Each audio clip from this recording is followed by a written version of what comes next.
একটা স্বাধীন দেশে পরাধীন হয়েছিলাম, স্বাধীনতার শোক কি এখন আমরা যারা মুসলিম তারা টের পাচ্ছি। মুক্ত জীবনে থাকলে কেমন লাগে এটা আমার চাইতে আপনি বুঝবেন না। 3টা বছর বিনা কারণে ওরা আমাকে আটকিয়ে রেখেছে জেলখানায়। এটা একটা জিন্দা মানুষের খবর। আমার চাইতে আরো কঠিন অবস্থায় ছিল ব্যারিস্টার আরমান আজমি ভাই সহ এখনো পর্যন্ত বাংলার মাটির নিচে বহু জায়গায় আয়না ঘরের নামে মানবতার সাথে সবচাইতে বড় তামাশা করা হচ্ছে। আহ্বান জানা এখন যারা দায়িত্বে আছে, যেখানে যে আছে তাকে বিনা শর্তে এই মুহূর্তে বের করে দেওয়া হবে। কত বড় মানবতা বিরোধী অপরাধ! 71 সালে যদি মানবতা বিরোধী অপরাধ করার কারণে 50 বছর পরে তাদের ফাঁসি দেওয়া যায়, রিসেন্ট যারা এই অপরাধ গুলো করেছে এই 15 বছরে ওদের এক্ষুনি ফাঁসি দেওয়া যায়।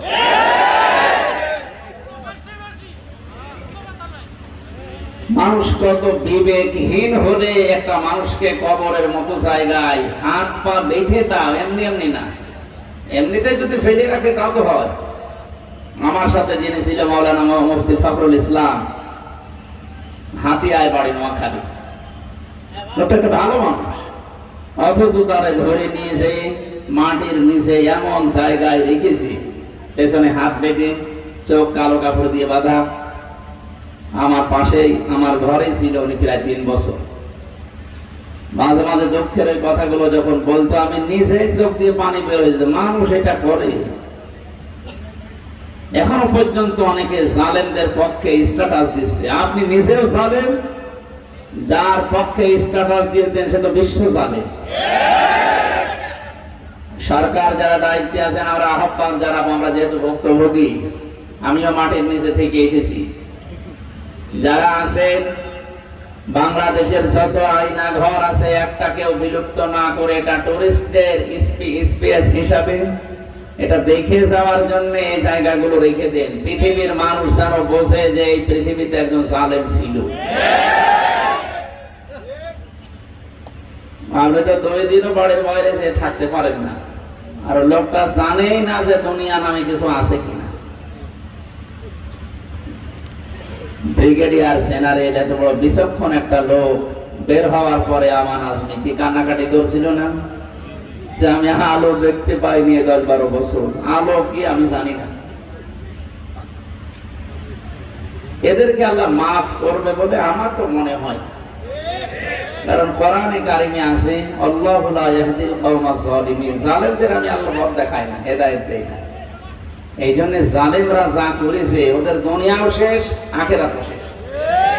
দুনিয়া তো শেষ করেছে, কারণ জালেমদের এখন কেউ মায়ার নজরে দেখছে। এই যে কালামানিকের যে অবস্থা, এটা বিচারপতি গলার ভেতরে গামছা দিয়ে কলার ভরে মনে হচ্ছে যে কি পেয়েছে, আসলে তো কি পেয়েছে। কে যেন লিখেছে ভারত থেকে একটা মাগুর মাছ বেশি এসেছে। শয়তান আলেমদের সাথে যা করেছে, ও লিস্ট করেছিল আলেমদের 116 জনের নাম নিয়ে, মন মতো আমার নামও ঢুকিয়েছে। আমি জেলখানায় বসে পেপারে দেখলাম যে আমার নাম আছে। এখন এই জালেমদের 116 জনের টার্গেট এবং তালিকা করা দরকার, বাংলার জনগণের হাতে দেওয়া দরকার যে নে যা করবি কর।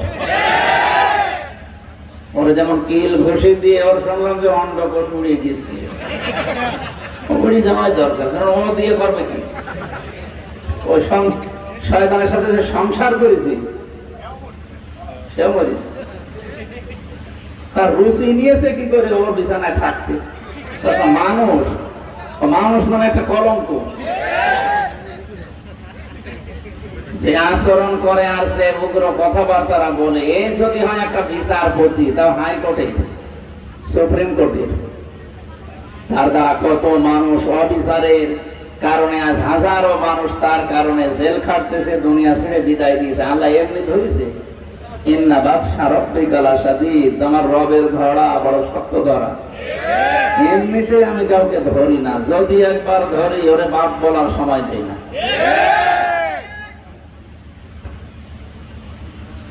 এখানে জালেমদের জন্য দোয়া করেও লাভ নেই। অনেকে বলো মাফ করে দোয়া করো, মাফ করে আমি করবো কি? আমার সাথে তো একা অপরাধ হয়নি। এই ঘুমের ঘরে হাজারো মানুষ আমার সামনে কান্নাকাটি করতো, 7 তলায়, নিচতলায়, মাটির নিচে বহু মানুষ 2 বছর 3 বছর পড়ে আছে, কেউ জানেই না। ওর বাড়ির লোক মনে করো মরে গেছে। আমি একা মাফ করলে আমি মাফ করবো কোন কারণে? আপনি আমার জায়গায় থাকলে আপনিও মাফ করতেন না। এই বিনা কারণে জুলুমের শিকার হয়ে এখনো পর্যন্ত শয়তানরা বসে আছে, এখনো ষড়যন্ত্র চালাচ্ছে। দেশে পারছে না, বিদেশে করছে। আমার যা ক্ষতি করে দিলেন, আমার মা বাবা, স্ত্রী, এমনকি আমার মেয়েটা এখনো পর্যন্ত আমার কাছে আসে না। ওরা 1 বছর রেখে গিয়েছিলাম, এখনো বয়স 4 বছর। ও আমার চেনেও না, ডাকেও না, আমার কাছেও আসে না। আমার একটা দুঃখ না? আমি যদি অপরাধ করতাম তাহলে আমরা দিতে পারবো। কিচ্ছু জানি না, আন্দাজে ভুয়া মিথ্যা মামলা দিয়ে।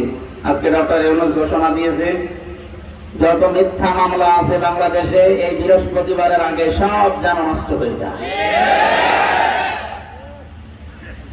ডক্টর অ্যাক্টিভিটিস, কথাবার্তা, যে কাজকর্ম যা দেখছি, এভাবে যদি কিছুদিন চলতে থাকে দেশ থেকে সত্যি যে জুলুমগুলো হয়েছিল কিছুটা কিছু ক্ষত কাটবে।